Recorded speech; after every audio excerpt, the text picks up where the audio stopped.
This video demonstrates how to make a variety of camouflage systems, all of which are adaptable to different terrain and brush conditions.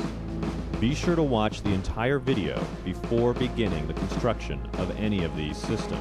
And before purchasing any camouflage material, examine the environment you will be working in so you can match your camouflage to that environment. The systems covered include the rifle wrap, blinds, the camo pack, the sniper cape,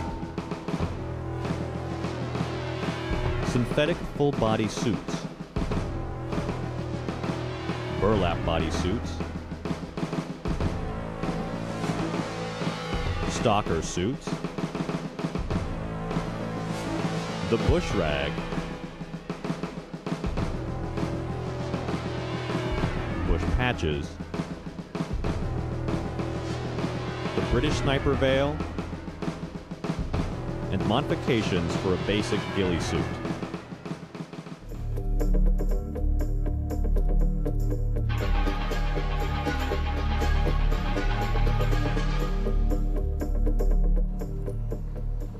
Okay, so here we are, major surplus, and this is pretty much the section where we see all the goods. 10 foot by 10 foot, 3/4 fish netting. This is pretty much going to be the netting that's going to be the base of all the suits that we're going to be covering today. So make sure you get this. For the actual material that we're going to be cutting our leaves or synthetic out of, whoa, this stuff is great. It looks like it's a OD parachute material. You see that it's going to fray a little bit, but it's also got this ripstop seam in it. So you can cut leaves out of this, or shred this up for your suits, and it's going to be really light, and it's going to deravel a little bit, which is going to kind of give you a blending edge. So we're going to grab, say, a couple yards of this stuff, and here you got the white version. Now if you're going to be doing, say, a snowsuit, or you're going to be up in the snow, you're going to want to get a couple of yards of this. If your whole suit, if you're going to do a full body suit, and you're just going to be using this material, you're going to probably need about 6 yards of this stuff. We're going to be taking probably 3 yards of this stuff, because this has got some real nice colors, and you can see that they have a nice contrast between this other mesh that we're going to be taking.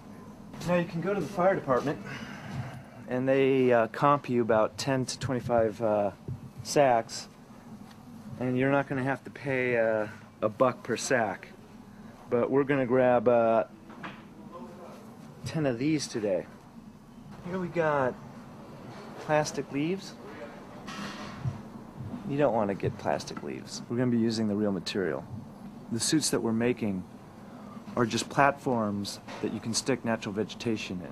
Yeah, you have burlap, and you're going to have synthetic material that's going to be kind of taking out your outline, making a mound type appearance.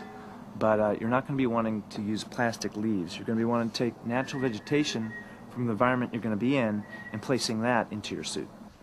Here's their elastics. Here's like a 1/4-inch shock cord. This 1/2-inch elastic. Here's another 1/2-inch elastic. You're going to want to get about 6 feet of either of this stuff. Be nice to get a couple cord locks.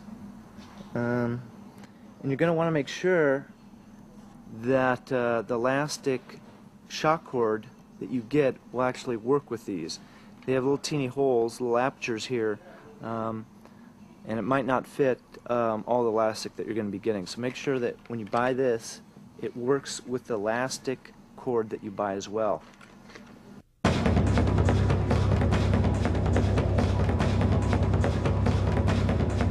Your cost should probably be around 70-80 bucks.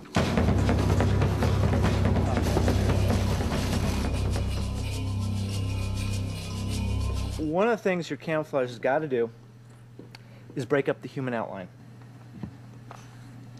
Here's the human outline.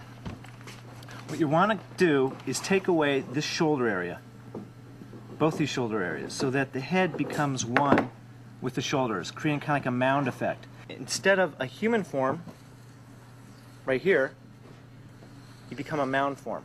To create the mound type look, you're going to need material that's really light and bushes out a bit. In the past, it's primarily been burlap string. It's light and it shoots off in different directions, so it gives you a nice mound type appearance. But what we got here is the synthetic stuff. And this stuff is equally as light, if not lighter, and it bushes out even better than burlap. The second thing, too, your camouflage, you don't want differences in color that are so small that when you step back, say 50 yards, it all blends together.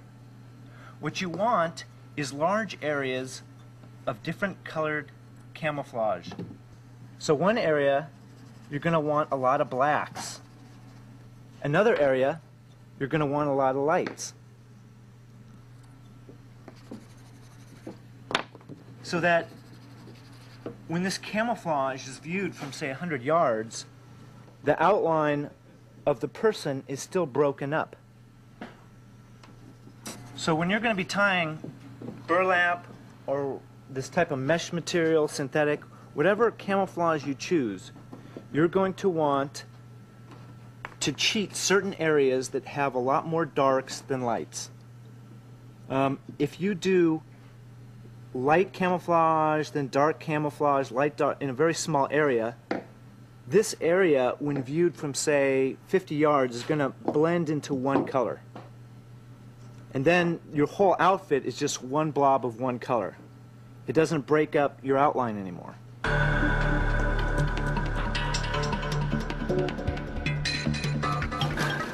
Here's my 10 by 10 netting. If you're going to be doing a full bodysuit, you're going to need 10 feet by 10 feet. If you're just going to be doing a head veil or a piece that drapes down to here and your back, you've got a lot of extra stuff. We also got from Bob this mosquito mesh that you can see has a woodland pattern on it. But these are all pretty dark colors. All this synthetic stuff, you can all see that it's black, it's all OD. And if we were to make a suit from just these colors, we're not going to have a lot of contrast.